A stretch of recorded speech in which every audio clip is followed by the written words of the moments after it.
বৌমা, ও বৌমা, কখন আজান দিছে, নামাজও পড়লে না? উঠো, বেলা 10টা বেজে গেছে, এখনো ঘুমাইতেছো? সমস্যা কি আপনার? আপনি কি আমার একটু শান্তিতে দেখতে চান না? আমার ইচ্ছা হয়েছে, আমি নামাজ পড়ি নাই। আপনার কোনো সমস্যা আছে? 10টা বাজছে তো আমি কি করব? ভোরবেলা উঠে তো আমারই রান্না করতে হয়, আপনি তো আর রান্না করেন না, আপনি তো শুধু গিলতে পারেন।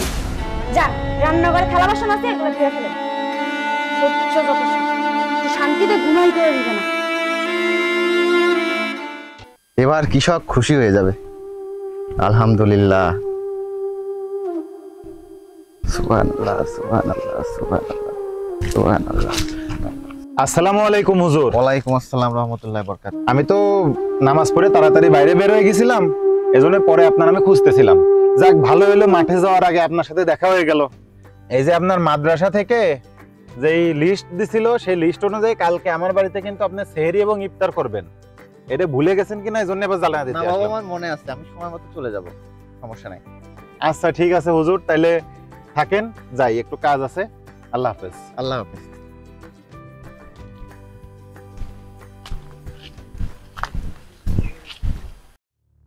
এই নূপুর,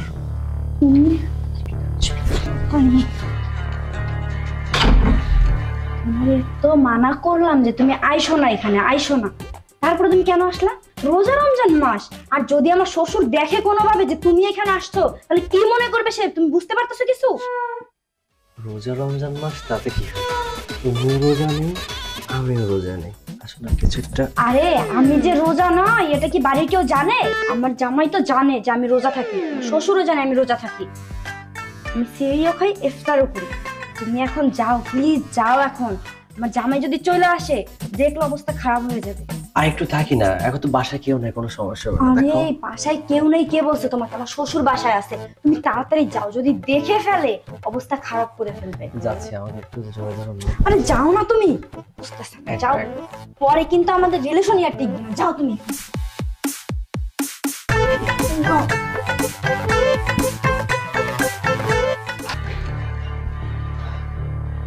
আরে বাবা, এত মানা করি যে আসতে হবে না, তোমার আসতে হবে না, যদি ধরা পড়ি কি অবস্থা হবে?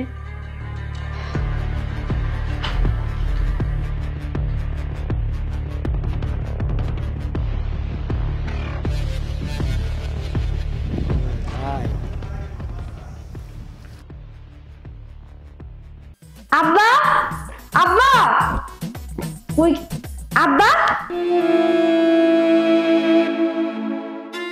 কি হয়েছে মা?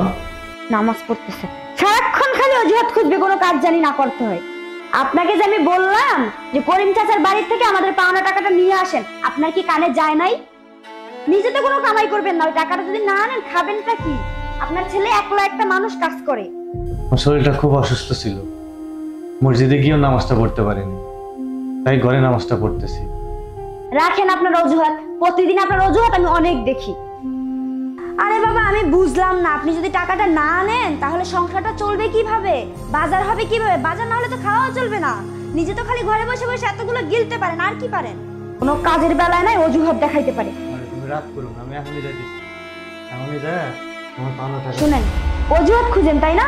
বসে বসে খেতে খেতে অভ্যাস হয়ে গেছে, যখন বাড়ির থেকে নামাই দিব ঘর ধাক্কা দিয়ে, তখন বুঝবেন কেমন লাগে।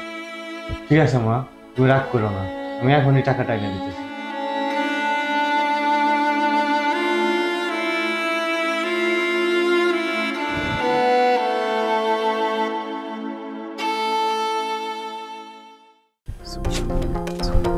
আসসালামু আলাইকুম হুজুর।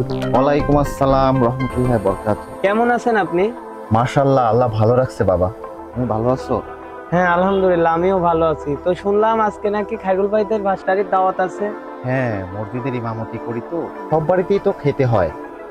রমজান মাস, এ বাড়ি একদিন ইফতারি, ও বাড়ি সেহরি, এটাই করতে হয়। কেন বাবা, কি সমস্যা? যাচ্ছেন যান, ভালো কথা, তাই বলে সবার বাড়ি তো খাওয়া যায় না। আল্লাহ তাআলা কিন্তু পাপী বান্দাদের পছন্দ করেন। কেন বাবা, কি হয়েছে? আর কোয়েন না, খায়রুল ভাইয়ের বইয়ের চরিত্রের সমস্যা, কারো কাছে বলতেও পারি না, এলাকার বড় ভাই তো আপনি যান, যাই আপনিই খান গা। দেখো বাবা, কারো পার্সোনাল বিষয় নিয়ে আমি তো মাথা ঘামাইতে পারি না। আমি মসজিদের ইমাম, আমার দাওয়াত আছে তাই যাচ্ছি। তবে তুমি যখন বললা আমি বিষয়টা খতিয়ে দেখবো। আচ্ছা, যান যান যান যান। অনেক ক্ষুধা লাগছিল, সারাদিন না খেয়ে থাকা যায় নাকি? যত সব নাটক ন্যাকামি, আমার দ্বারা এসব রোজাটাতে কিচ্ছুই হবে না। সাইমা, সাইমা,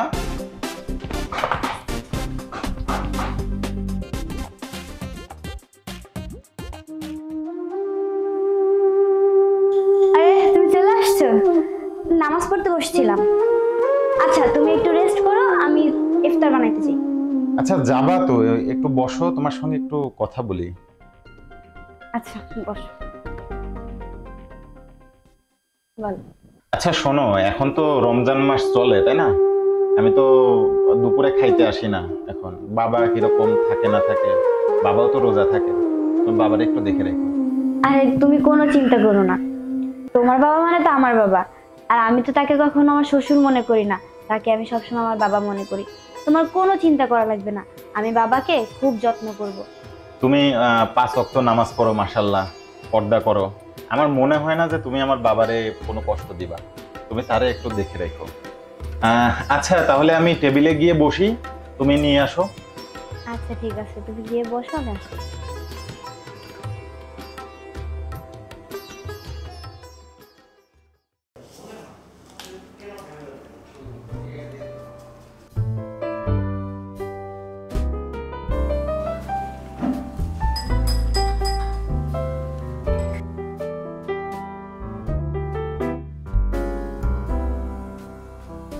সাইমা, আব্বু কোথায়?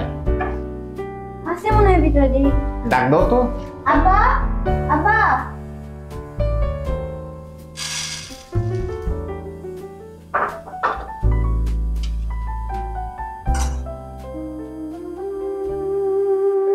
আব্বা বসেন, আমরা একসাথে ইফতারি করি। আরে কি দরকার আব্বার এখানে বসার? বাড়ি মেহমান আসবে আর আব্বা মুরব্বী মানুষ, কি দরকার এখানে বসার? আব্বা ভিতরে যে ইফতারটা করুক না। এইটা তুমি কোনো কথা বললা? দরকার নেই আব্বা, আপনি ভিতরে যান, ঘরে যাই এখন। ঘরে বাবা, বৌমা ঠিকই কইছে, আমি মুরব্বী মানুষ, আমি তোদের সাথে কে ইফতারি করবো?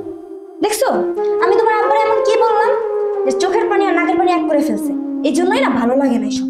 তোর সাথে ইফতার করার দরকার নাই, আমি আলাদা ঘরেই যাই, তোরা খা। তোমার বাপটা তো কিছুই বলা যায় না, ভালো কথা বললো তো খারাপ কথা বললো। আসসালামু আলাইকুম। ওয়ালাইকুম সালাম হুজুর। আমি আসবো? আরে কি বলেন হুজুর, আসেন আসেন। বাবা ভালো আছো? আচ্ছা বাবা, ইফতারের তো সময় হলো, তোমার আব্বাকে তো দেখছি না, বেশ কিছুদিন হলো মসজিদেও যাচ্ছে না, কোথায় সে?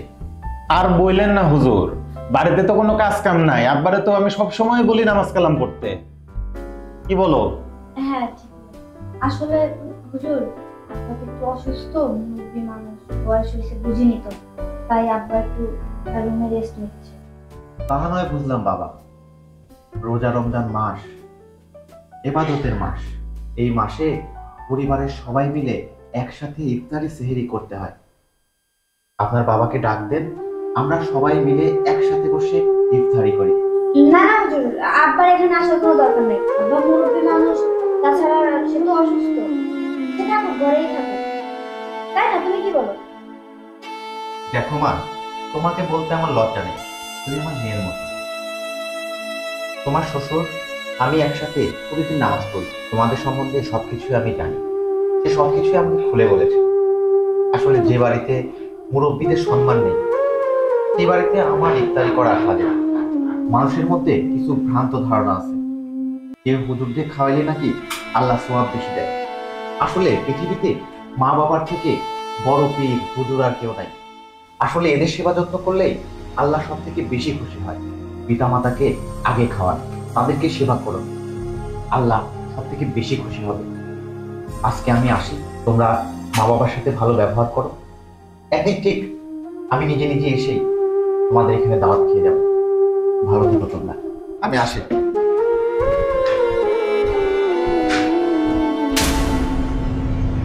আমি কখনো ভাবতে পারি নাই তুমি আমার বাবার সাথে এরকম ব্যবহার করো। এইখানে আমি বাড়িতে থাকি না বলে এবং আমি তোমাকে বিশ্বাস করি বলে তুমি এগুলো করার সাহস পাইছো। থাকো তুমি।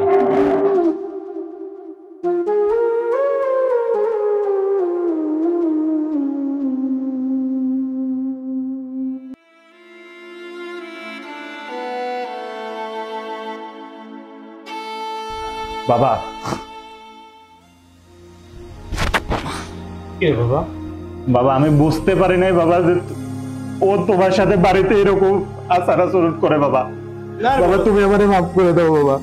বাবারে, বাবারে, এদিক তাকা। তোরা যে তোদের ভুল বুঝতে পারছিস, আমি এতেই খুশি।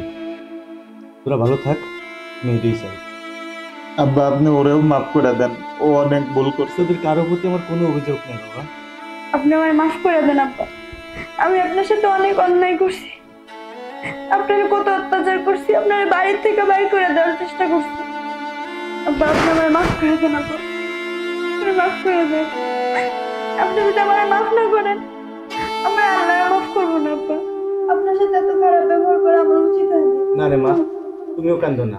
চলেন চলেন আমরা একসাথে ইফতারি করবো, চলেন।